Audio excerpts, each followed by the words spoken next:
예, 우리 요한계시록 22장 16절, 요한계시록 22장 16절.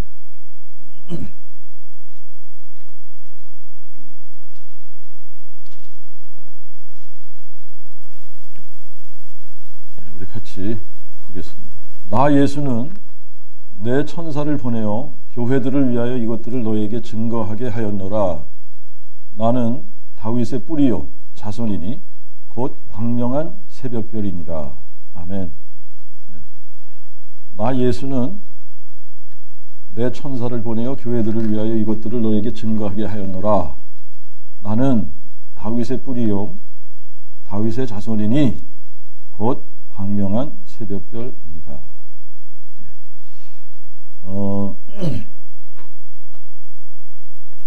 뭐라고 그러시느냐면 지금 한국교회가 이 신천지 때문에 참 난리라는 겁니다. 신천지. 이 신천지 때문에 굉장히 소란스러운가 봐요. 얼마 전에 그 CBS인가 어떤 방송국에서 이 신천지를 이렇게 특집으로 다뤘던 기억이 나는데, 이제 뭐 그런 거하고는 전혀 상관없이 지금 한국교회가 지금 이 신천지를 막지 못해서 굉장히 고생하고 있는 것 같습니다. 오늘은 제가 이렇게 설교하고 이제 이 설교 제목을 우리 윤우 형제한테 이제 알아서 정해라 그랬는데 오늘은 정해줄게. 신천지 뿐 아니라 신천지 이단 구별 예방 전도 방법. 뭐라고요? 신천지를 구별하고, 제가 이렇게 신천지 구별 방법을 구글에 가서 쳤더니 이 신천지 애들이 마치 신천지 구별 방법 막 이래가지고 막 올려놨어요. 자기네들이 참 진리이고 다 이 바리새인 교회들인데 이 신천지에 와서 참 진리를 듣고 구원받으라 막 이럽니다. 그러니까 지금 이 신천지 때문에 한국교회가 엄청 그 시끄럽긴 시끄러운 것 같고요. 이제 언젠지는 모르지만은 오래전에 그 한국 들어간 우리 그 자매님 한 분이 그거를 이렇게 찍어서 자기가 출석하는 교회에 이렇게 입구에다가 붙여놓은 거죠. 이제 신천지, 이런 사람들 신천지니까 조심해라. 지금 교회들이 그 예배당 입구에다가 이런 거를 붙여놓는가 봐요. 이게 신천지, 이런 거, 이게 신천지 구별하는 방법 이런 거니까 조심해라. 따라가지 마라. 자, 그런데 여러분, 이제 이 신천지를 구별하는 방법은 하나밖에 없습니다.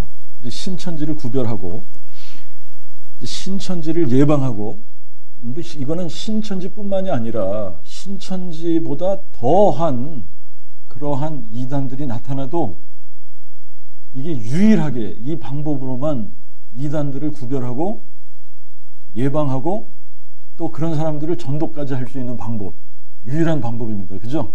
그러니까 이거 알아들으면 진짜 대박이 나는 건데, 그럼 이제 우리가 뭘 질문을 해봐야 되냐면, 한국 교회가 그러면 왜 이 신천지 하나 감당을 못하냐 이겁니다. 왜 이 신천지 사람들한테 한국 교회가 이렇게 넘어가고 그렇게 수많은 사람들이 이 신천지에 빠져서 나오질 못하냐. 이 이유는 하나입니다. 이유는 하나. 이유가 뭐냐면 진짜 복음을 몰라서 그래요. 이게 진짜 복음을 알면, 이게 복음이 뭔지를 알면 여기에 빠질 수도 없고, 이런 사람들을 오히려 어떻게 합니까? 전도할 수 있죠. 그죠? 진짜 복음을 전하니까 이런 사람들 전도할 수 있단 말입니다. 그런데 복음이 없으니까, 교회마다 복음이 없기 때문에 이게 진짜 다른 복음을 전하는 겁니다. 진짜와 가짜를 구분할 수 있어야지 되는데 진짜를 모르니까 진짜와 가짜가 구분이 안 되는 거예요. 지금요. 오래전에 이 100불짜리 지폐, 100달러 지폐, 이게 이제 100달러 지폐를 구분하는 방법, 이 구별하는 방법, 이 전문가들을 키울 때 100달러짜리를 이게 이제 구별할 수 있도록 전문가들을 길러낼 때 어떻게 트레이닝을 하느냐면 가짜 지폐, 위조 지폐가 어떻게 생겼는지를 공부하지 않습니다. 이 위조 지폐를 구분하기 위해서 이 사람들을 트레이닝할 때 사용하는 방법이 뭐냐면 진짜 지폐 갖다 놓고 이거를 처음부터 끝까지 그냥 샅샅이 공부를 하는 겁니다. 그래서 진짜 지폐가 어떻게 생겼는지를 확실하게 알면 여러분 가짜는 위조 지폐는 금방 구분이 되죠. 진짜하고 조금만 달라도 어떻게 돼요? 가짜예요, 가짜. 복음도 마찬가지입니다, 여러분.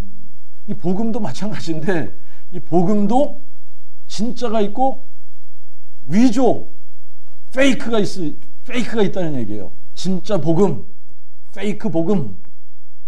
근데 우리가 진짜 복음과 이 페이크 복음을 어떻게 우리가 구분할 거냐?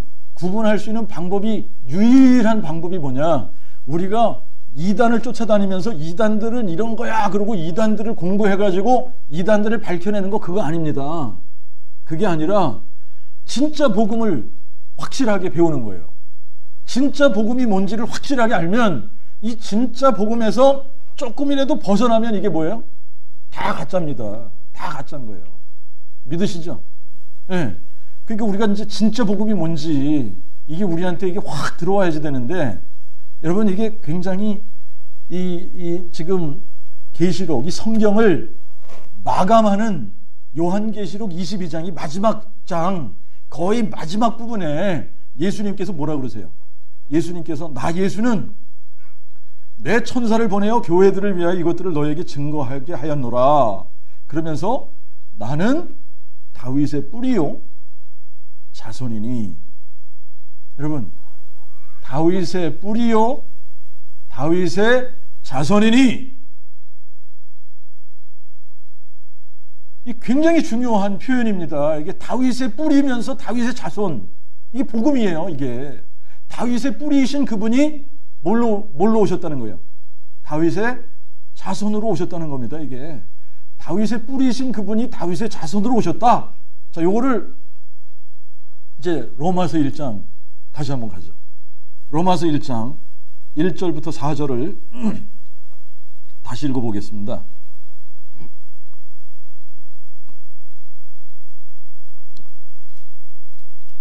예수 그리스도의 종 바울은 사도로 부르심을 받아 하나님의 복음을 위하여 구별됨을 받았으니 이 복음은 하나님이 선지자들을 통하여 성경에 미리 약속하신 그의 아들에 관한 것으로 그가 육신으로는 다윗의 혈통에서 나셨으나, 여기서 다윗의 혈통에서 나셨으나 요거는 영어로 보면 he was born of the seed of David 이렇게 되어 있습니다. 그러니까 이게 무슨 말이냐면 육신으로는 다윗의 자손으로 다윗의 아들로 태어나셨다 이겁니다. 다윗의 자손으로 나셨으나 성결의 영으로 죽은 자들 가운데서 부활하시어 능력으로 하나님의 아들로 인정되셨으니 곧 예수 그리스도 우리 주님이시라. 여러분 예수 그리스도께서 또 하나님께서 이 사도로 이렇게 사람을 부르실 때는 그 사도로 부른 그 사람에게 너 가서 이 복음을 전해라 그러고 그 복음을 계시를 해주실 겁니까? 안 해주실 겁니까? 해주셔야 돼요? 안 해주셔야 돼요? 해주셔야 되죠. 그러니까 이 사도들이 전했던 그 복음은 이게 원형의 복음이다. 이게 진짜 복음이다 라고 하는 겁니다. 사도들이 전한 이 복음은 이게 진짜인 거예요. 이게 오리지널인 거예요. 이게 오리지널 복음인 겁니다. 이거를 우리가 이 사도들이 전했던 이 복음이 어떠한 복음인가를 우리가 정확하게 알면은 그러면 이거하고 조금이라도 달라지면 이게 뭐예요? 가짜인 거예요. 다른 복음인 겁니다. 맞죠? 사도들이 전한 이 복음하고 우리가 전하는 복음이 조금이라도 다르다. 그러면 우리가 전하는 복음이 가짜인 거예요. 왜 그래요? 이게 진짜니까. 이게 오리지널이니까. 이 복음이 사도들을 부르시면서 예수님께서 직접 이들에게 계시로 가르쳐주는 복음이니까 이것만이 진짜고 이것만이 오리지널이고 이게 원형의 복음이다 라고 하는 겁니다. 그러니까 이 복음에서 벗어나면 이게 다 가짜인데, 그런데 지금 한국교회가 무슨 지금 문제가 있느냐면 이 원형의 복음, 이 진짜 복음이 전해지지 않고 있는 겁니다. 교회들마다 이 진짜 복음이 전해지지 않고 있으니까 이 이단 신천지 하나 막지를 못하는 거예요, 지금요. 자, 그러면 우리가 이 복음을 정확하게 알고 있으면, 여러분, 이단들은 이런 거니까 이런 사람들 조심하십시오 그러고 이단들을 막 연구해가지고 이단은 이거는 이런 이단, 저거는 저런 이단 뭐 이러면서 이단들을 설명할 필요가 있다 없다? 없다. 우리가 진짜만 알고 있으면 여기서 벗어난 거는 다 틀린 거예요. 다 가짜예요. 그러니까 이거 하나 정확하게 가르쳐주면 되는데 교회가 지금 뭘 안 하고 있다고요? 이 정확하고 이 너무나 확실한 이 복음을 교회들이 선포하지 않으니까. 선포하지 않는 이유는 뭐겠어요? 모르니까. 저도 몰랐었다니까.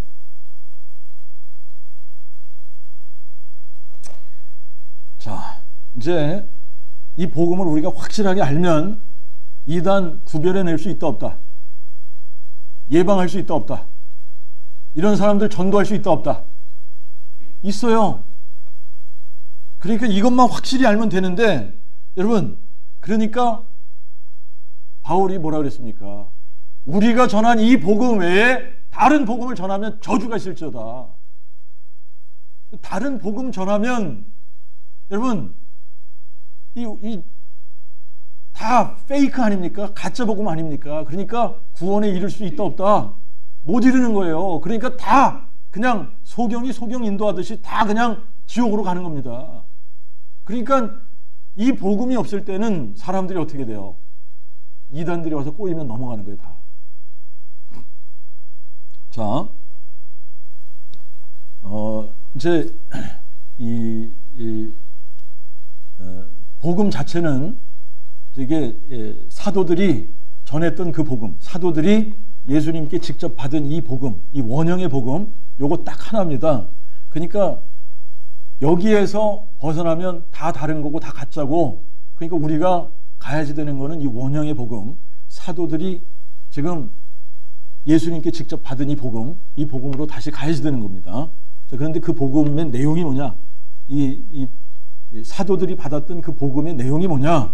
이게 정확하게 로마서 1장 1절부터 4절에 있는 이 말씀이 이게 원형 복음의 내용입니다. 이 복음의 내용에서 벗어나면 다 가짜인 거예요.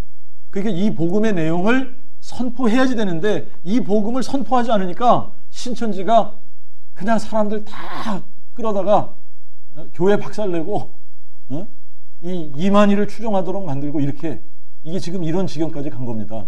이게 왜 중요한가? 이거 알면은 다 구분할 수 있는데, 보십시오.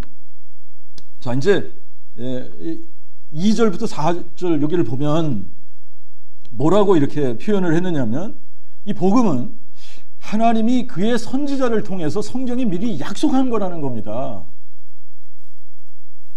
자, 이게 뭐라고요? 하나님께서 선지자들, 그의 선지자, 하나님의 선지자들을 동원해서 성경에 미리 약속한 건데, 누구에 관한 약속이다? 그분의 아들, 하나님의 아들에 관한 약속이라는 거예요.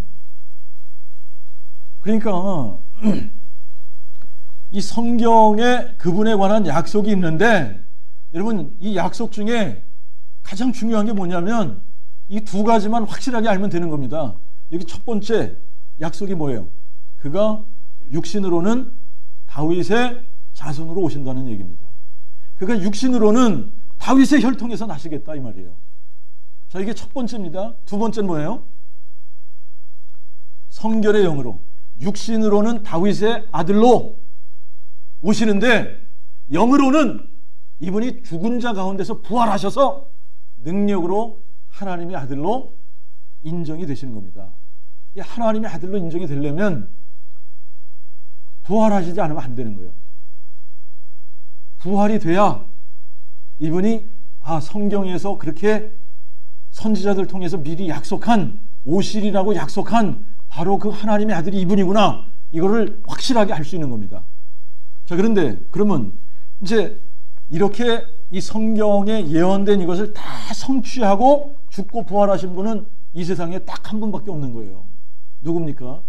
예수 그리스도. 그래서 곧 예수 그리스도 우리 주님, 예수 그리스도 우리 주님이 성경에 이렇게 미리 기록돼서 오시리라고 약속된, 다윗의 자손으로 오시겠다고 약속된 그 하나님의 아들이 누구냐? 죽은 자 가운데서 부활하신 예수 그리스도. 이분이 우리 주님이시고 이분이 하나님의 아들이시다. 그러면 이제 우리가 이 첫 번째 약속, 그가 육신으로 다윗의 혈통에서 다윗의 자손, 다윗의 아들로 오신다고 하는 이 약속, 이거 하나만 가져도 여러분 이단들은 싹 제거가 되는 거 아닙니까? 신천지 교주가 누구예요? 이만희가 우리 한국에 가서 이렇게 그 뭐라 그래요? 호적등본 떼면 요거 족보 딱 나오겠죠, 그죠?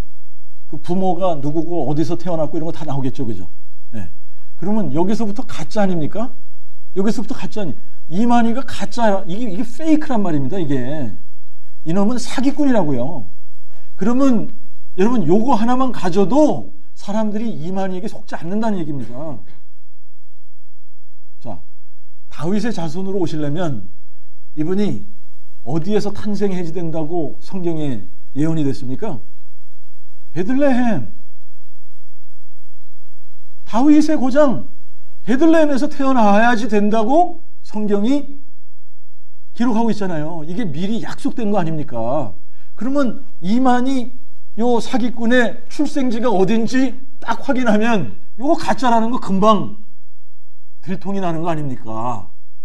이거 하나만 알아도 여러분 이만희뿐만 아니라 뭐 한국의 이단들이 얼마나 많아요. 안상홍, 예?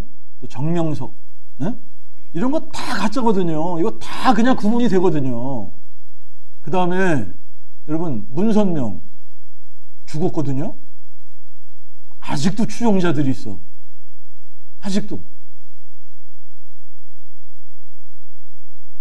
다윗의 자손으로 오시는데 이 다윗의 자손으로 오실 때 참 이 성경이 정말 너무나 정확하거든요. 이 성경이 너무나 정확하기 때문에 이 다윗의 자손으로 오실 때 고니아의 저주를 피해서 오셔야지 되는 거 아시죠? 자, 우리가 이제 이거 공부했지 않습니까? 그죠? 네, 마태복음, 여러분 이게 마태복음 1장 1절 가보면 이게 복음이라는 거예요. 마태복음 1장 1절에. 이게 복음 얘기를 하고 있다고 기록하고 있는 겁니다. 마태복음 1장 1절에 보면 뭐라고 나왔어요? 아브라함의 자손, 다윗의 자손, 예수 그리스도의 계보라. 하나님의 아들이 누구로 오셔야 돼요? 다윗의 자손으로 오셔야 돼. 그러니까 그 계보를 정확하게 보여주는 겁니다. 정확하게 보여주는 거예요. 그런데 이 하나님의 아들이 인간 아버지가 있으면 돼요, 안 돼요? 안 되지 않습니까? 그러니까 그걸 정확하게 보여주는 거예요. 이 계보에서. 요셉은 예수의 아버지가 아니지 않습니까? 요셉은 예수의 아버지가 아니란 말입니다. 마리아는 성령의 능력으로 잉태했기 때문에 예수의 어머니가 되시잖아요. 그죠? 그래서 성경, 이게 이제 우리 전수 성경은 이 부분이 정확합니다. 요셉과 그의 모친 이렇게 표현을 하지 그의 부모 이렇게 표현하지 않습니다. 그의 부모 이렇게 표현을 하면 요셉이 뭐라는 얘기예요? 아버지라는 얘기지 않습니까? 그러니까 이제 우리가 정확해야 되는데, 그래서 이제 이 복음서에 보면 마태복음에서는 요셉의 이 계보가 나오고 누가복음에 가서 보면 누구의 계보가 나와요? 마리아의 계보가 나오는 겁니다. 그래서 이 두 계보를 이렇게 딱 종합해 보면 마리아도 다윗의 자손이거든. 그죠? 다윗의 혈통으로 나신 게 분명해요. 그런데 이 요셉은 정확하게 솔로몬의 라인을 쭉 따라서 오다가 누구의 자손으로 나오느냐면 여고냐의 아들로 나오거든요. 그런데 우리가 예레미야서에 가서 보니까 여고냐가 무슨 저주를 받아요? 여고냐의 자손으로는 다윗의 보좌에 앉을 아들이 더 이상 없을 거다. 그러니까 여고냐의 아들로 태어나면 어떻게 됩니까? 다윗의 보좌에 앉을 수 있다 없다? 못 앉게 되는 거예요. 그래서 이거를 정확하게 이렇게 피해서 여고냐의 저주를 피해서 다윗의 혈통으로 오신 분이 누구냐? 이거를 마태복음과 누가복음에서 정확하게 핀포인트 해내는 거죠. 그죠? 가르쳐 주는 겁니다. 그러니까 지금 뭐 여기 지금 이거 하나만 우리가 제대로 알면 이만희 아니라 뭐 이만희 할아버지 뭐 누가 등장을 해도 그 어떤 이단이 와가지고 사람들을 미혹하려고 해도 여러분 여기 빠지지 않게 되는 거예요. 이게 다 가짜거든. 이게 다 페이크거든. 이게 다 위조거든요. 이거 분별해낼 수 있는 겁니다. 그죠? 그러니까 뭘 알면 돼?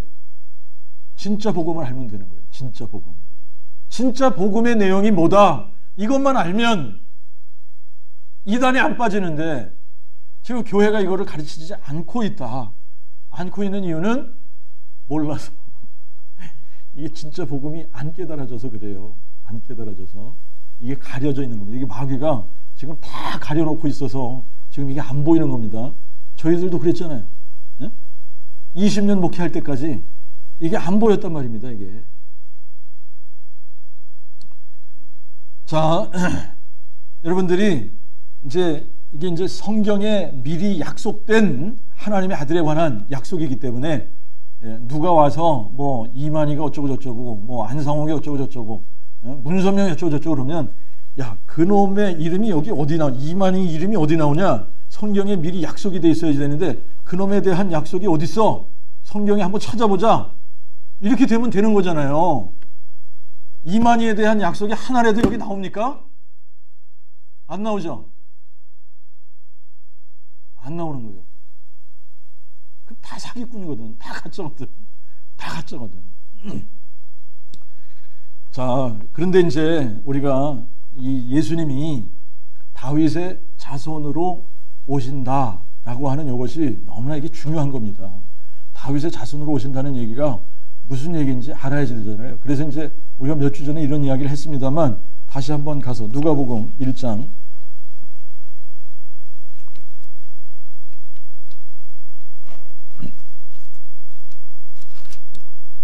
31절부터 보겠습니다. 31절부터 35절까지 보겠습니다. 자, 거기 보니까 이제 천사가 마리아에게 이렇게 얘기하는 겁니다. 보라, 내가 잉태하여 아들을 낳으리니 그 이름을 예수라 하라. 저가 큰 자가 되고 지존자의 아들이라 일컬음을 받을 것이요 대주자 하나님께서 그 조상 다윗의 보좌를 저에게 주시리니 저가 야곱의 집을 영원히 다스리실 것이며 그의 나라가 무궁하리라 하매 마리아가 천사에게 말하되 나는 남자를 알지 못하니 어찌 이 일이 있으리이까? 천사가 대답하되 성령이 내게 임하시고 지존자의 능력이 너를 덮으시리니 그러므로 내게서 나실 바 거룩한 자를 하나님의 아들이라 일컬으리라. 아멘. 여기서 여러분들 이거를 요약을 해서 한 5가지만 추리면 이렇게 됩니다. 여기 보니까 마리아가 처녀라잖아요. 처녀라죠? 예? 나는 남자를 알지 못하니 이 동정녀입니다. 동정녀. 처녀. 처녀가 잉태해서 아들을 낳을 거다. 이게 기록이 되어 있는 겁니다. 그죠? 처녀가 잉태해서 아들을 낳을 것이다. 그런데 여러분 이만희 호적을 보면은 아버지가 분명히 있을 거 아닙니까? 그죠? 예. 그러니까 이건 아닌 거예요. 거기서부터 동정녀 탄생을 해야지 되거든. 메시아면. 그런데 호적 등본 떼면 다 부모들이 있기 때문에 이 사기꾼들은 아니라 말입니다. 여기서 다 탈락되는 거예요. 그죠? 네. 자, 이제 두 번째. 그의 이름을 뭐라고 하리라? 예수라 하리라. 예수라 하리라. 근데 이만희 이름이 예수가 아니지 않습니까? 그죠? 안상홍의 이름이 예수가 아니잖아요. 네. 이 이름부터 다른데 세 번째는 뭐예요? 이분이 지존자의 아들 하나님의 아들이라 일컬으리라. 이분이 지존자의 아들 하나님의 아들이라 일컬으리라. 자, 그 다음에 네 번째, 이분이 다윗의 보좌 하나님께서 그 조상 다윗의 보좌를 저에게 주시리니. 그러니까 그 조상 다윗의 보좌, 그러니까 예수님이 다윗의 뿌리시지만 누구의 자손으로 오셨다는 얘기예요? 다윗의 자손으로 오신 거란 얘기입니다. 그죠? 다윗의 보좌, 그러니까 다윗의 보좌를 주신다는 얘기는 이분이 어디에 앉으신다는 얘기예요? 다윗의 보좌에 앉으신다는 얘기예요. 그러면 뭐가 된다는 얘기예요? 이분이 왕이 되신다는 얘기입니다. 왕. 자, 그래서 이제 왕으로 오셔서 어떻게 하시겠다는 거예요? 저가 야곱의 집을 영원히 다스리시리라. 이렇게 돼 있죠? 맞습니까? 예, 요거 5가지 뽑으면 되죠. 근데 여기서 3가지는 초림 때 사건입니다. 요게 요 5가지 중에 요게 초림과 재림으로 이렇게 구분이 되어 있는 거예요. 우리가 지난주에 또 이 부분은 설명했습니다만 여호와의 절기 속에서도 단계가 2단계로 나뉘어져 있다 그랬죠. 초림과 재림. 여기서도 2단계로 나뉘어져 있는 겁니다. 초림, 재림, 이렇게 2단계로 나뉘어져 있는 거예요. 이 초림 사건이 어떤 겁니까? 처녀가 잉태해서 아들을 낳는 거예요. 이게 초림 사건이에요. 그 이름을 예수라 한다. 초림 사건입니다. 지존자 애들 하나님의 아들이라 일컬으리라. 이게 초림 사건입니다. 초림 때 이렇게 되는 거예요. 자, 그런데 이분이 다윗의 보좌에 앉으시기 위해서 다윗의 자손으로 오셨는데 이 초림 때는 이스라엘 백성들이 어떻게 한다고 했어요? 알아보지 못해서 자기들의 메시아를 거부하는 겁니다. 십자가에 못 박아 죽여야 되는 거예요. 이게 다 성경에 미리 약속되어진 겁니다. 그러니까 초림에는 자기들의 메시아를 알아보지 못해서 십자가에 못 박아 죽여야지 되는 거예요. 그런데 이분이 지금 부활하시고 승천하셔서 지금 어디에 계셔야 되냐? 하늘에 계셔야 되는 겁니다. 여러분, 지금 이 메시아라고 꺼들먹대는 이 인생들이 지금 어디에 와 있으면 안 돼요? 지상에 와 있으면 안 되는 거예요. 이분이 어디 계셔야 돼? 메시아는 지금 어디 계셔야 돼? 하늘에 계셔야 되는 거예요. 하늘에. 그래서 이제 두 번째 오실 때에 그 재림 사건 때에 예수님께서 어디에 앉으시는 겁니까? 다윗의 보좌에 앉아서 영원히 다스리시는 겁니다. 여러분, 그 2번째 오시면은 이 세상에 대한민국 없습니다. 미국 없어요. 소련도 없고 일본도 없고 중국도 없고 없습니다. 이런 나라들이 없어요. 여기는 오직 한 나라만 존재하게 되는 거예요. 그 나라가 무슨 나라? 메시아의 왕국, 그리스도의 왕국, Kingdom of God. 자, 우리가 이사야 9장 6절과 7절을 한 번 더 보겠습니다. 이사야 9장 6절 7절.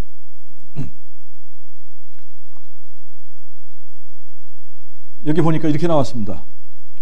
이는 한 아기가 우리에게 낳고 한 아들을 우리에게 주신 바 되었는데 그 어깨에는 정사를 메었고 그 이름을 기묘자라 모사라 전능하신 하나님이라 영존하시는 아버지라 평강의 왕이라 할 것임이라. 그 정사와 평강의 더함이 무궁하며 또 다윗의 보좌에 앉아서 그 나라를 굳게 세우고 지금부터 영원토록 공평과 정의로 그것을 보존하실 것이라. 만군의 여호와 열심히 이를 이루시리라. 아멘. 자, 요것도 여러분 우리가 한번 이제 정리해보면 이렇습니다. 이 전능하신 하나님, 기묘자, 모사, 전능하신 하나님, 영존하신 아버지, 평강의 왕, 이분이 한 아기로 한 아들로 우리에게 오시겠다는 얘기 아닙니까? 그죠? 네. 그런데 그 어깨에 정사가 메었다라고 하는 것이 뭐냐면 이분이 다윗의 보좌에 앉으시겠다는 얘기예요. 다윗의 정권을 이분이 갖게 되신다는 이야기입니다. 그죠? 그래서 그 정사와 평강의 더함이 무궁하며 또 다윗의 보좌에 앉아서 그 나라를 굳게 세우고 영원토록 공평과 정의로 그것을 보존하실 것이다. 자, 그러니까 이것도 초림과 재림으로 나뉘어져 있는 겁니다. 이 전능하신 하나님, 기묘자 모사, 영존하신 아버지, 평강의 왕, 이분이 한 아기로 나고 한 아들로 주신 바 되었을 때는 이게 초림의 재림이에요. 초림이죠. 초림 사건입니다. 그죠? 그런데 이제 그 어깨에 정사가 메어져서 다윗의 보좌에 앉아서 공평과 정의로 그 나라를 영원히 보존하고 다스리는 그 일은 초림 사건, 재림 사건. 재림 사건이라는 얘기예요. 재림 사건. 자, 그러니까 이것만 알면 여러분 이게 이것만 알아도 우리가 이단에 빠질 수 있다 없다. 안 빠지게 돼요. 여러분 복음의 내용 중에 이 복음의 내용이 지금 하나님께서 약속하신 건데 그의 아들에 관해서 미리 성경에 약속한 건데 그 약속 중에 첫 번째 약속이 이분이 다윗의 아들로 오신다는 얘기입니다. 다윗의 아들로. 근데 이게 다윗의 자손으로 오신다는 얘기가 뭔 얘기인지만 우리가 이렇게 알고 있으면 여러분 이만희 따라갈 이유가 없는 거예요. 여기에 빠질 이유가 없는 겁니다. 왜 신천지에 빠집니까? 자, 그 다음에 이제 두 번째 약속이 뭡니까? 두 번째 약속. 로마서 1장에 가서 보니까 4절에 두 번째 약속이 나오죠. 성결의 영으로 죽은 자들 가운데서 부활하셔서 능력으로 하나님의 아들로 인정되시겠다라고 하는 겁니다. 자, 그러면 이 두 번째 약속을 여러분들이 한번 잘 보시면 여기서 지들이 뭐 메시아라고 이렇게 설쳐되는 요 인생들, 사기꾼들이죠. 아주 이것들은 이런 표현이 죄송합니다만 죽일 놈들이에요. 네. 여러분 문선명이가 지금 어디에 가서 있겠습니까? 지옥 아래목에 있겠죠. 하늘 보좌 우편이 아닙니다. 지옥 아래목에 있는 거예요. 이것들은 정말 수많은 사람들을 끌고 지옥으로 가는 이 악한 무리들. 그런데 하나님의 아들로 인정이 되려면 뭐가 되어야지 된다? 죽은 자 가운데서 부활이 되어야지 된다. 죽은 자 가운데서 부활하셔야 이분이 하나님의 아들로 인정이 되는 겁니다. 하나님의 아들로 인정을 받으려면 죽었다가 부활해야 되는데 죽었다가 부활한 인생이 어디 있어요? 문선명이가 죽었는데 죽은 지 꽤 오래되지 않았습니까?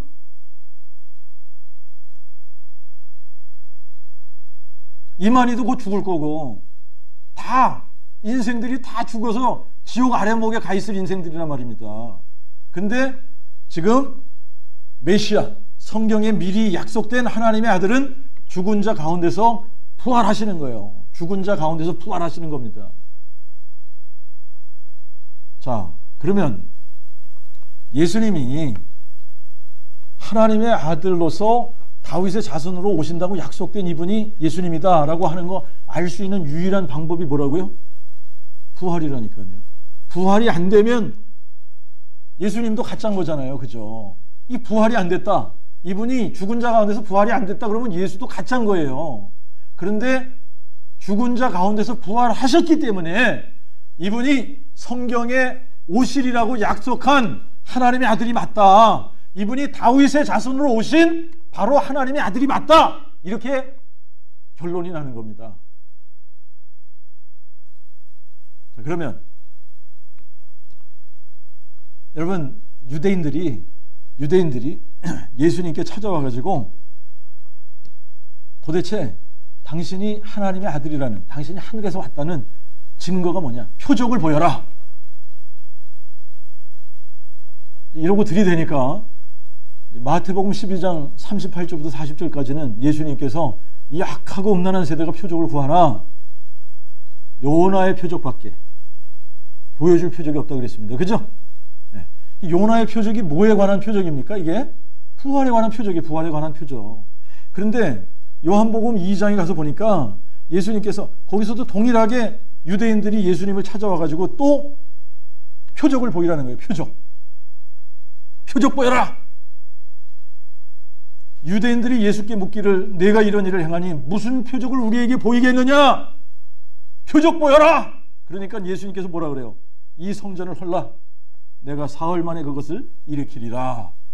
이 표적도 뭐에 관한 표적이에요?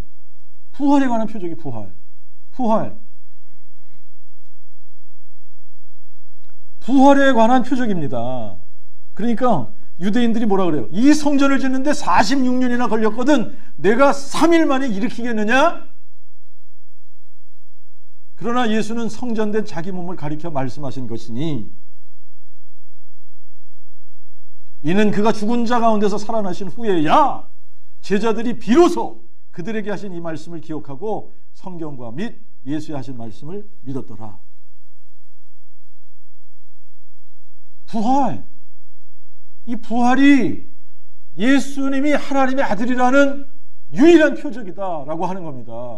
맞죠? 네. 그러니까 우리가 예수를 믿을 때 이 확실한 증거를 가지고 믿어야 되는데 이 증거를 감춰버리고 그냥 믿으라고 하니까 이만희 따라가고 안상홍이 따라가고 문선명이 따라가고 이단들에 빠지는 거 아닙니까? 이 증거를 제시하고 증거를 가지고 예수를 믿게 해야지 되는데 이거 가려져서 저희도 그랬지만 증거를 쥐어지지 못했단 말입니다. 네? 근데 이제는 이게 너무나 확실하잖아요. 이게 복음이 딱 한번 비춰지고 나면 여러분 이게 너무나 선명한 거예요. 너무나 선명하기 때문에 돌아갈 수 없는 겁니다.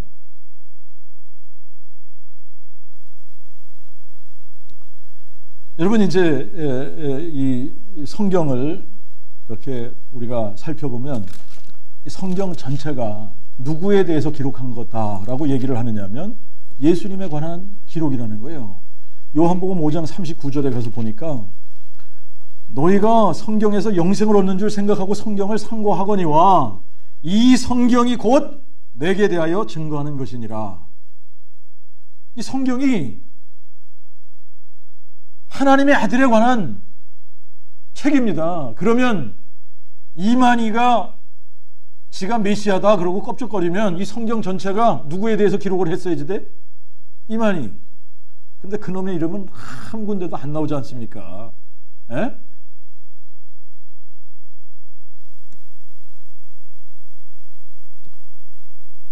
자, 이제 이 사도행전을 보니까 이 사도행전에 이제 성령께서 임하시면서 그냥 성령께서 강력하게 사도들의 입을 벌려가지고 막 복음을 선포하시지 않습니까?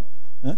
근데 거기 보니까 이게 정확하잖아요. 복음의 내용이 너무나 정확한데 여러분 사도행전 2장 29절에 보니까 여러분 형제들아 내가 조상 다윗에 대하여 너에게 담대히 말할 수 있나니 다윗은 죽어 장사되어 그 묘가 오늘까지 우리 중에 있도다.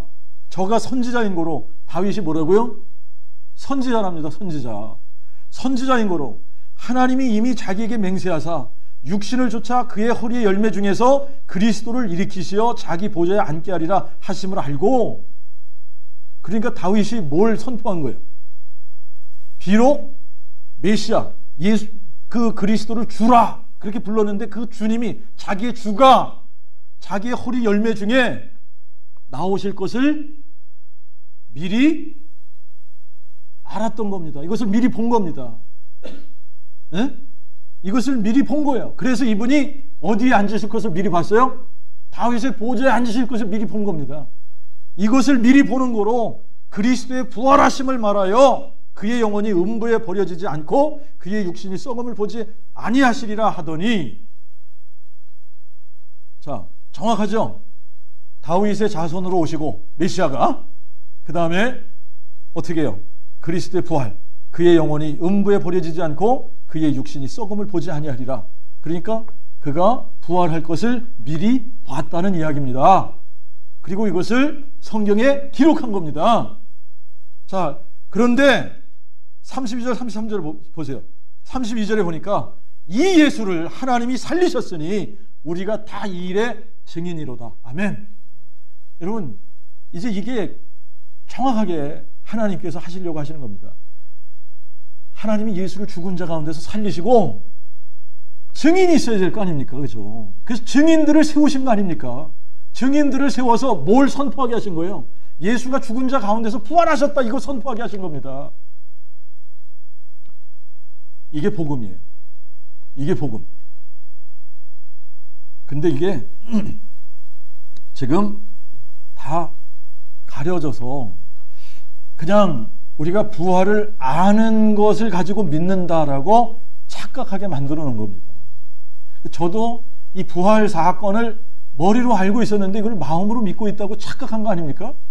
그러니까 지금 많은 사람들이 부활을 머리로만 알고 있는 거예요. 머리로만. 예수님 죽었다고 부활하셨다. 이거 누가 모르겠어요.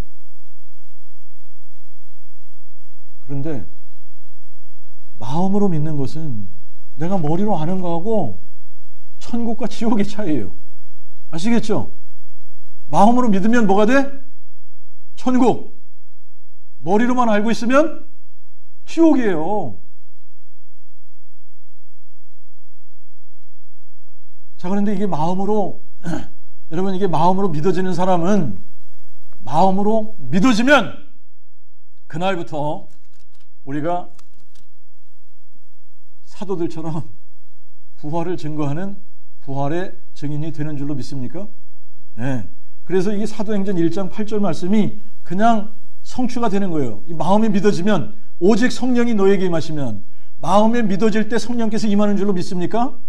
성령이 임하시면 어떻게 돼요? 너희가 권능을 받고 예루살렘과 온 유대와 사마리아 땅 끝까지 이르러 내 증인이 되리라. 증인이 되는 겁니다. 여러분, 우리가 정말 이 부활 사건이 우리의 마음에 믿어지는 그 순간에 여러분, 우리가 죄가 회개되어지는 거 아니에요? 죄가 회개되어지니까 내가 예수 믿지 않았다, 정말 내가 예수님을 나의 주 나의 하나님으로 모신 게 아니었다, 내가 인생의 주인이 돼서 내 멋대로 목회하고 내 멋대로 살았구나, 이게 고백되어지고 예수님이 나의 주인이 되시는 순간에 진짜 성령께서 오시는 거죠. 진짜 성령께서 오시면 성령이 우리로 하여금 뭐가 되게 하신다? 증인이 되게 하신다. 누구의 증인? 예수의 증인. 근데 예수를 드러내려면 부활이 증거돼야만 예수가 드러나는 거 아닙니까? 이 부활이 증거될 때 정확하게 예수가 누군지 알게 되는 거거든요. 요한복음 20장 31절 가서 보세요. 요한복음 20장 31절에 가서 보니까 뭐라 그랬어요? 이것을 기록하면, 오직 이것을 기록하면 너희로 예수께서 하나님의 아들 그리스도심을 믿게 하려 하며 또 너희로 믿고 그 이름을 힘입어 생명을 얻게 하려 함이니라. 아멘. 여러분, 하나님께서 하시려고 하는 게 뭐예요? 하나님께서 하시려고 하는 게 예수께서 하나님의 아들 그리스도심을 믿게 하려고 한다. 이만희가 아니라, 문선명이 아니라, 안성홍이 아니라 예수께서 하나님의 아들 그리스도심을 믿게 하려고 하는데, 그러기 위해서 하나님께서 우리에게 증거로 주신 것이 뭐라고요? 부활 사건이다. 사도행전 17장 31절에 그래서 뭐라고 나와요? 사도행전 17장 31절. 저를 죽은 자 가운데서 살리심으로 모든 사람에게 믿을 만한 확실한 증거를 주셨음이니라. 그러니까 이게 너무나 확실한 거예요. 여러분, 죽었다가 살아난 사람이 한 사람밖에 없지 않습니까? 인류 역사상 여러분들이 역사책을 다 뒤져봐도 죽었다가 살아났다 하는 사람은 한 사람밖에 없는 거예요. 죽었다가 살아날 거라고 예언된 사람은 한 사람밖에 없고. 자, 예수를 하나님의 아들로 믿어야지 되는데, 예수를 하나님의 아들로 믿을 수 있는 유일한 방법은 부활이라는 증거를 통해서만 예수가 하나님의 아들이라고 믿을 수 있다라고 하는 겁니다. 아멘 되시죠? 네.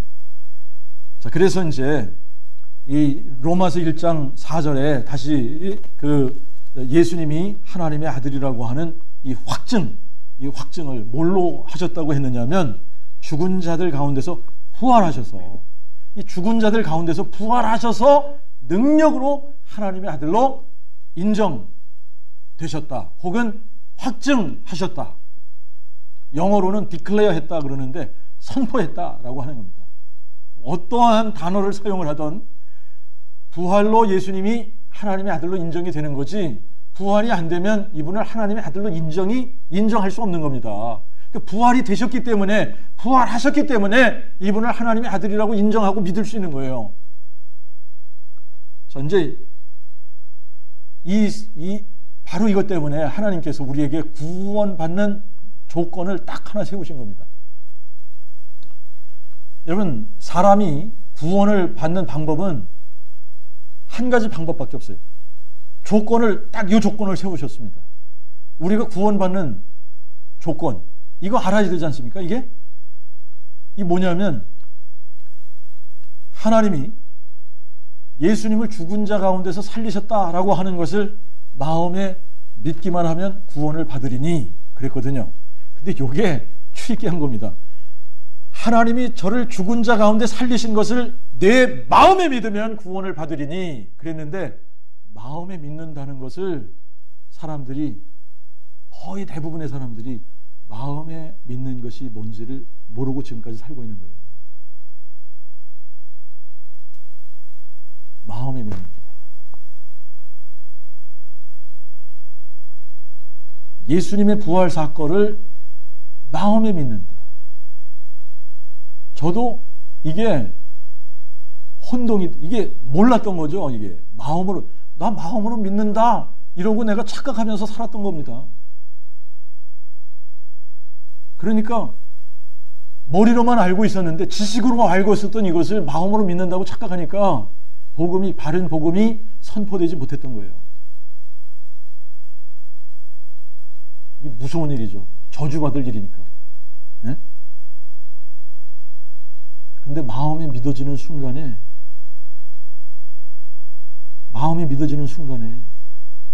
여러분, 이게 성경 전체가 다시 보이는 거예요. 다시 보이는 거예요.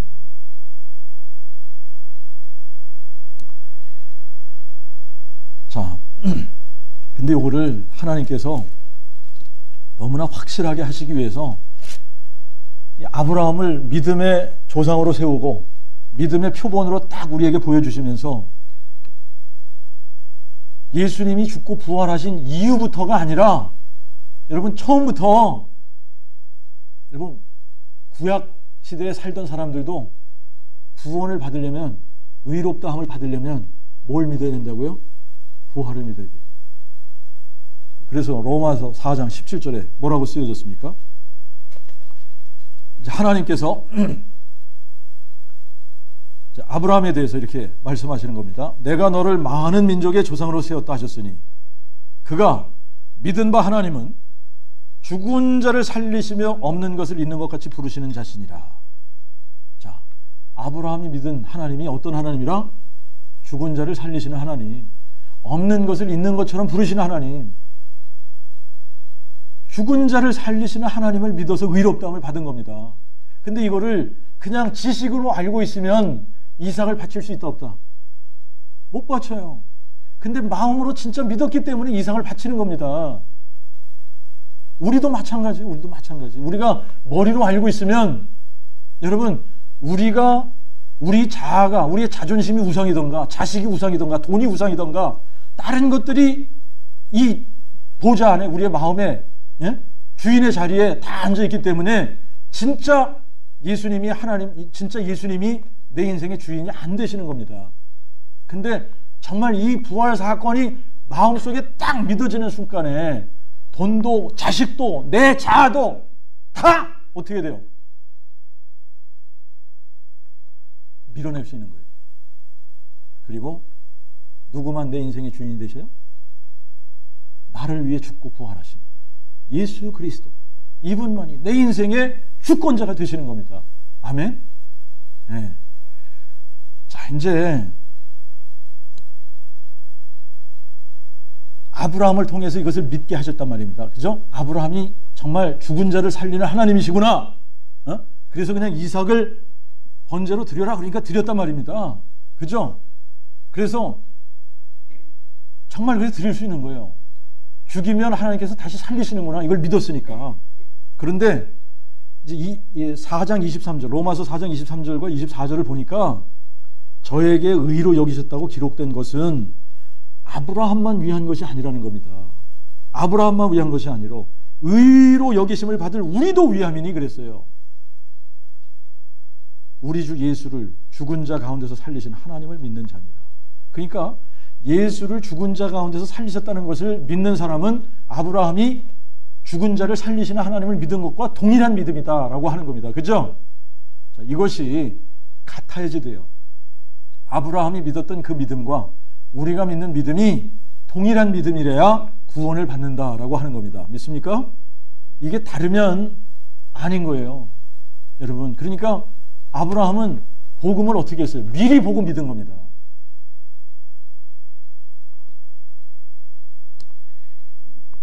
이제 이 복음이 선포되어질 때, 여러분 보세요.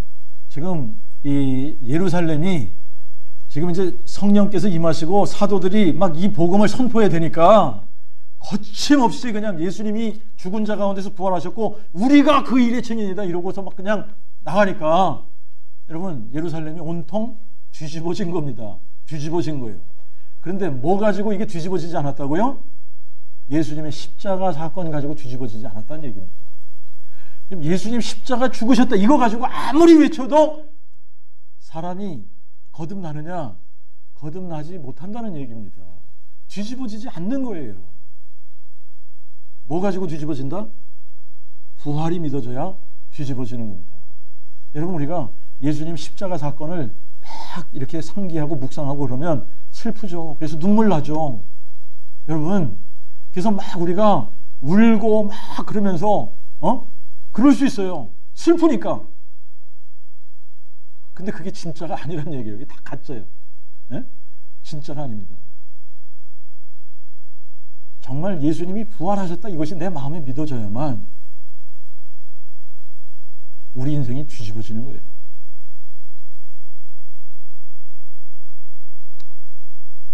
자, 이게 정확한 겁니다. 내 마음에 믿어지면 내가 부활하신 예수님을 인격적으로 만나게 된 거고 내가 부활하신 예수님을 만났다면 나는 뭐가 된다? 부활하신 예수님을 증거하는 증인이 되는 거다. 자, 그런데 이제 다윗의 자손으로 오셔서 이분이 죽고 부활하셨어요. 그죠? 부활하시고 40일 동안 계시면서 제자들에게 나타나 보이셨는데 그러고 나서 예수님이 어떻게 하셨어요? 승천하셨죠. 이게 예수님이 승천하시는 거를 제자들이 다 봤단 말입니다. 그잖아요. 근데 이 승천 사건도 이게 기적 아닙니까? 여러분 뭐든지 이렇게 가벼운 종이도 여러분 공중에다가 이렇게 놓으면 어떻게 돼요? 떨어진단 말입니다. 떨어지잖아요. 이게 법칙이에요. 이게 떨어지는 게 법칙이란 말입니다. 그런데 예수님은 어떻게 하셨어요? 아니 쫙 올라가시는 거를 제자들이 다 봤단 말입니다. 그죠? 그래서 오신 그대로 다시 오실 거다. 아니 올라가신 그대로 다시 오실 거다. 올라가신 그대로 다시 오실 거라고 그러잖아요. 자, 다시 오실 때까지 그럼 이분이 어디 계셔야 됩니까? 하늘에 계셔야 돼요. 여러분 아시겠죠? 누군가가 여러분 자기가 그리스도다 이러고 설쳐 다니면 여러분 이게 정확한 거예요. 지금 그리스도는 어디 계셔야 된다? 하늘 보좌 우편에 계셔야 되는 거예요. 아시겠죠? 하늘 보좌 우편에 계셔야 되는 겁니다. 네? 자, 우리가 사도행전 3장 한번 가서 보시겠습니다.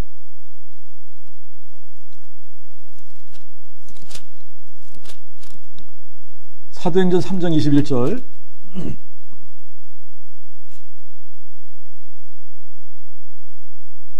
하나님이 창세 이래로 자신의 모든 거룩한 선지자들의 입을 의탁하여 말씀하신 바 만물을 회복하실 때까지 하늘이 마땅히 그리스도를 받아두리라. 자, 요거를 우리가 히브리서 10장 가서 한번 비교해 보십시다. 히브리서 10장.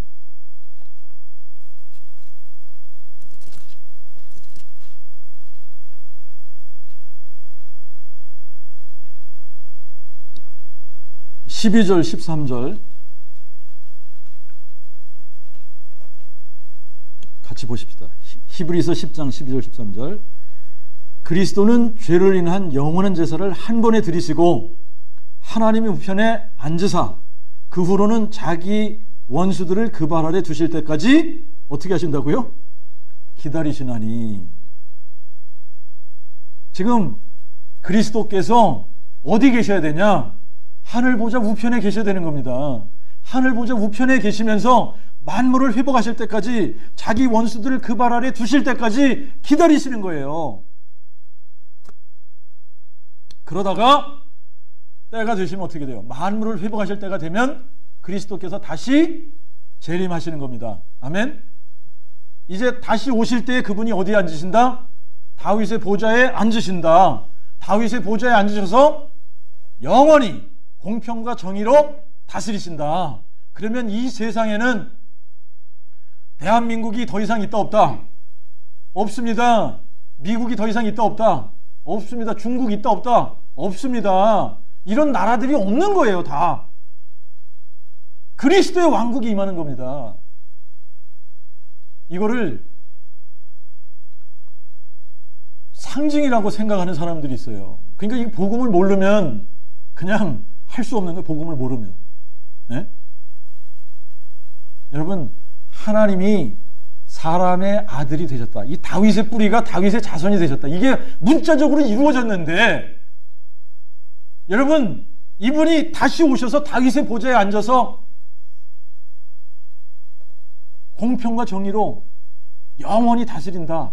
이게 여러분 문자적으로 이루어지지 않겠습니까? 이루어질 겁니다. 이루어지는 거예요. 그러니까 이게 우리가 복음으로 가서 이 다윗의 자손으로 나셨다. 이 말씀 하나만 제대로 이해하면 여러분 우리가 이단에 빠지지 않는 겁니다. 아셨죠?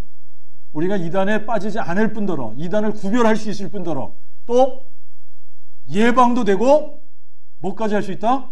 전도할 수 있는, 이게 유일한 방법, 복음입니다. 아멘. 예, 기도하겠습니다.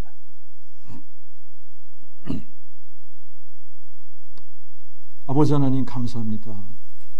참 저희들에게 긍휼을 베푸시고 은혜를 베푸셔서 아버지 참 이 온 세상에 이 너무나 단순하고 간단한 이 복음의 메시지가 가려져 있었는데 아버지 하나님 정말 하나님의 은혜로 이 복음이 깨달아지고 마음으로 믿어지고 예수 그리스도를 나의 주 나의 하나님이라 고백할 수 있는 이 자리까지 인도하시니 너무나 감사합니다.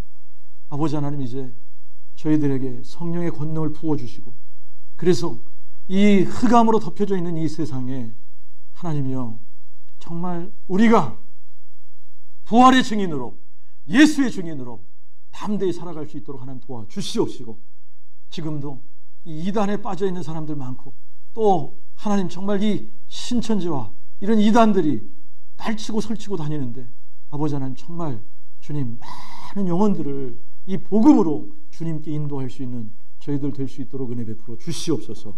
감사드리며 우리 주 예수 그리스도 이름으로 기도하옵나이다. 아멘.